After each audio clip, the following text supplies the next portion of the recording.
So, good morning, church, again. I've said it again. My name's Ian, if you don't know me already. We are now reaching the end of Judges.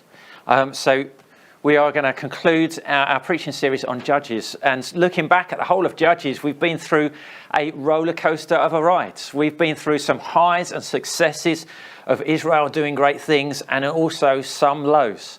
Some lows where things haven't gone that well, and we are getting to the end of Judges, and do you know what? This is a tough passage. It's a difficult passage of the Bible to read and to understand. It's difficult because, do you know, in it there are some intensely evil actions. It's hard going reading it. I mean, you know, as studying it and trying to understand it myself, I've come out, you know, just a bit grumpy sometimes of just reading it, because it's tough when you read those evil actions that go on, but also because nothing good seems to happen. I mean, the book of Judges as a whole is a tragedy, and this ends in tragedy here, and it's like really frustrating. Do you know, if you've ever watched, one of the films that end in tragedy, you know, one of the Romeo and Juliet films, for example, and you get to the end and you go, why? Why did the storyteller leave us like this? And so it's a difficult story because of that, but also because the narrator doesn't seem to give us really clear reasons why all of this is going on.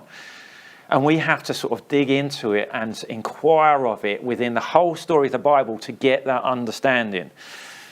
So we get to this thing of going, it's a difficult passage. So why is it in the Bible at all? I mean, what purpose does it serve? What does it say about God? Well, we need to sort of engage with it in a number of different ways to help us to understand what this story is all about.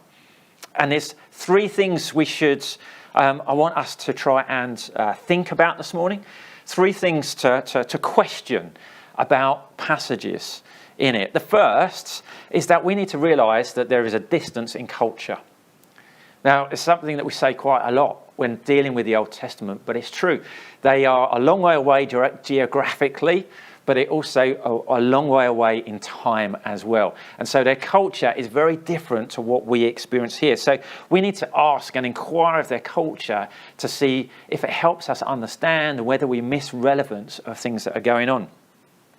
The second thing that we should remember is that things that are reported in the Bible are not always there as endorsement by God. It's a really common misunderstanding that people go, I've read this in the Bible, therefore God is like this. But we don't use that kind of language for everything, do we? We don't say that of like when we pick up the newspaper or we watch the news on TV. You know, a news reporting, some of the things that are now going on in Nigeria. We don't say, BBC is endorsing this because they're reporting it. No, they're just describing it for us, for our benefit, that we might engage with it. And so when we get to it in the Bible and read these passages, difficult passages of evil stuff happening, we need to ask the question, well, is the Bible describing it in a positive or negative light? How does it seem? How does it seem to us through the whole story and the lens of the Bible? The third thing we need to remember is that we are Christians and not Israelites or Jews. So we need to engage with this passage and say, how do we read it in light of Christ? So those are three things I want us to engage with as we go through this passage. But also, I am going to apply a little bit of a PG filter to this story, okay? Now, if we were in a different setting, I might talk about it differently, but we want this service and we want all of it to be accessible to as many people that it can reach, regardless of age. And so I want to be able to, I'm just going to apply a bit of a PG filter to it. And it's not because I want to cover up what the story says. I want us to engage with it. And if you've had a moment to read these chapters 19 to 21 of Judges previous to this morning, that's great and will help you engage with it. But for the purposes of this morning, I'm just going to dial down on the details of some of the things that go on. But let's get into the story. And I'm going to kick us off in Judges 19 and read 4 verses to start us off with, and then I'm going to do a whole lot of summarising after that, okay? So we're going to kick off with Judges 19, verse 1. Let's read it now together. Now a Levite who lived in a remote area in the hill country of Ephraim took a concubine from Bethlehem in Judah. But she was unfaithful to him. She left him and went back to her parents' home in Bethlehem, Judah. After she had been there for 3 months, her husband went to her to persuade her return. He had with him his servant and 2 donkeys. She took him into her parents' home, and when her father saw him, he gladly welcomed him. His father-in-law, the woman's father, prevailed on him to stay. So he remained with him 3 days, eating and drinking and sleeping there. Now, the story continues as the father-in-law offers extravagant hospitality, and this dialogue that is straight out of a pantomime, really, with the man saying, the Levite saying, I'm going to go, I need to go. And the father going, oh no, please stay. And there's this sort of going on. But so he stays for another couple of days. But then he goes, no, I've got to leave. So they get up and they leave. The Levite's concubine, the servant, the donkeys, etc. And almost immediately they need somewhere to stay because they've left quite late in the day. They approached a town called Jebus, which is a Canaanite city, not an Israelite one. But the Levite says, no, I'm not going there because it's not an Israelite city. And so they press on to a town called Gibeah, an Israelite town of the tribe of Benjamin. They walk into the city and they sit down in the open square of it, and no one offers them any hospitality. So let's pause the story there. And when we think about it, when we look at it, we go, well, what's going on? It's a bit confusing. Stuff has happened, but we're not quite sure why it's being told. Well, so let's apply the first of our questions. The first of our questions, the culture question. How can it help us to understand this story? Well, there's quite a few things that we could say. We could say about the significance of the Levite, and I talked about them last week. We could say, why is the woman described as a concubine and not a wife? But actually, the key culture thing that I want to talk about is that of hospitality and the comparison between the woman's father and the city of Gibeah. Now, what is hospitality? What does it mean by this? Well, it's not a polite dinner with friends. It's not saying, oh, come in, we'll have a meal together and then you can go home and whatever. It's not being polite in that way. No, hospitality is much more important. Being outside of a town of the walls is a dangerous place to be. It's an incredibly rural land, and at the time, don't think nice ploughed farmlands with nice trim hedgerows by the side and good country roads that we can travel down. No, it's wild. It's an empty wilderness. The vast majority of it is wild animals.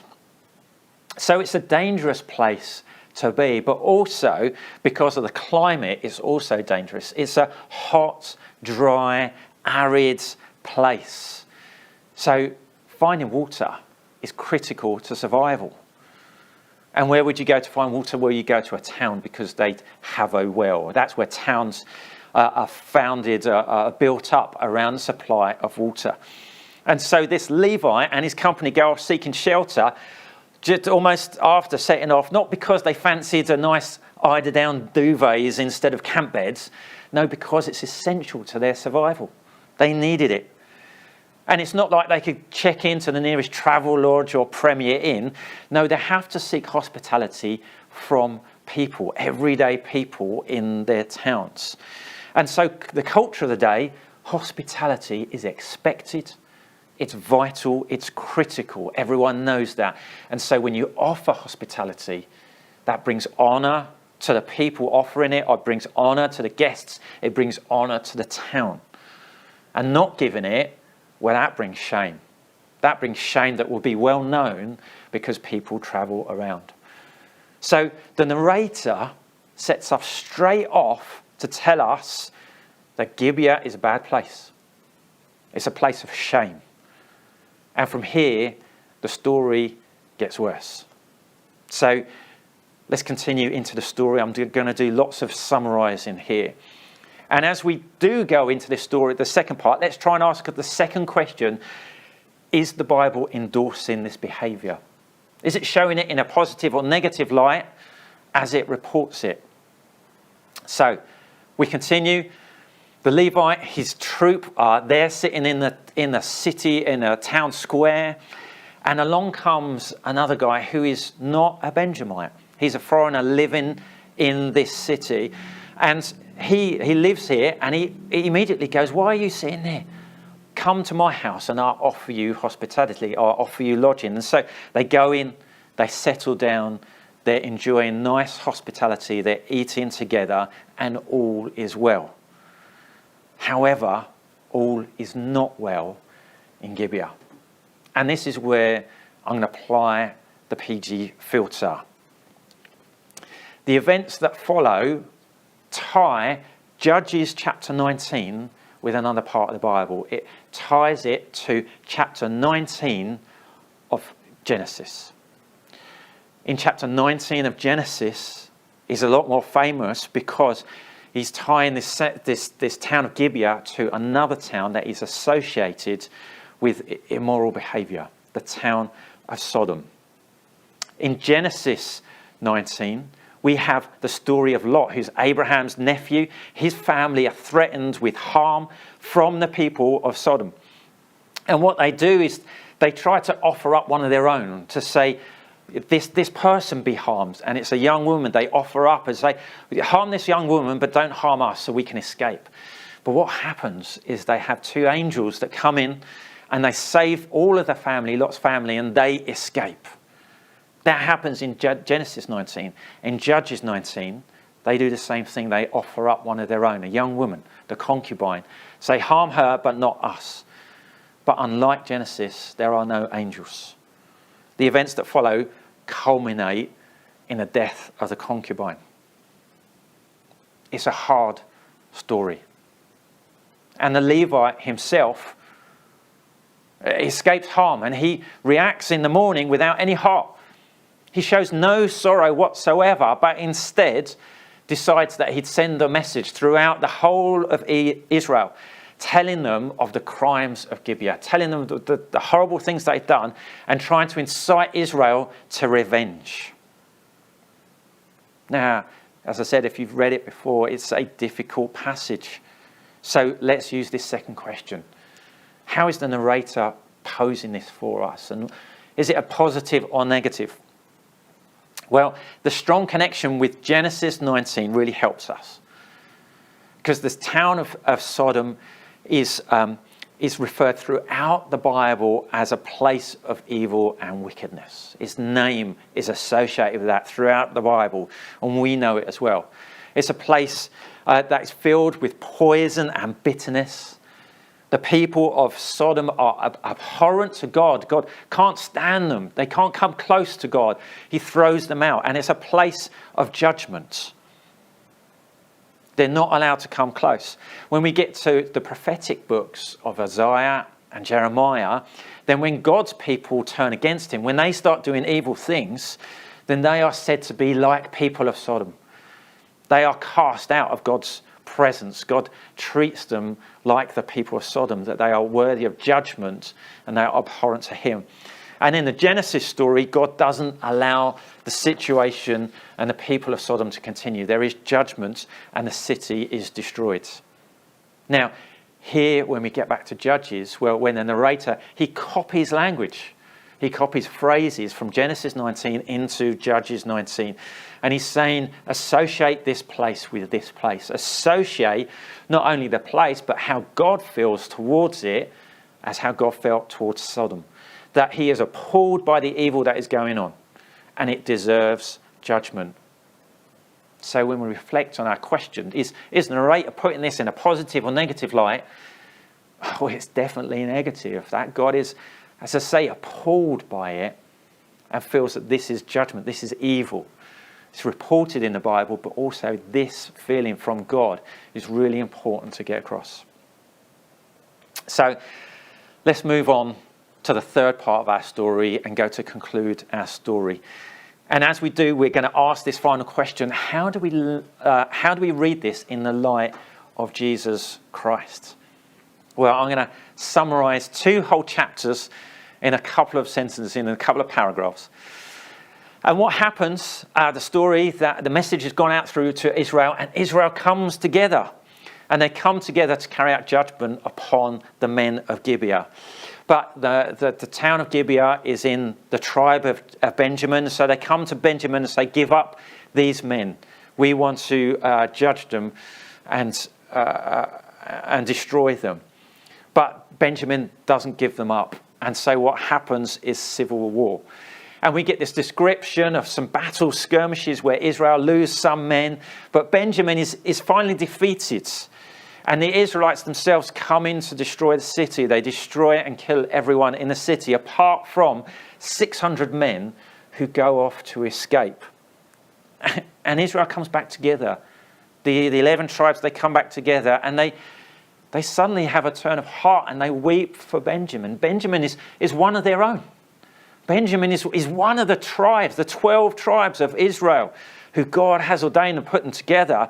And so they express sorrow about what has happened to Benjamin. They decide that, hey, we can't wipe out this tribe totally, but they want to preserve the tribe. They previously made a vow. It says that no one should marry into the tribe of Benjamin.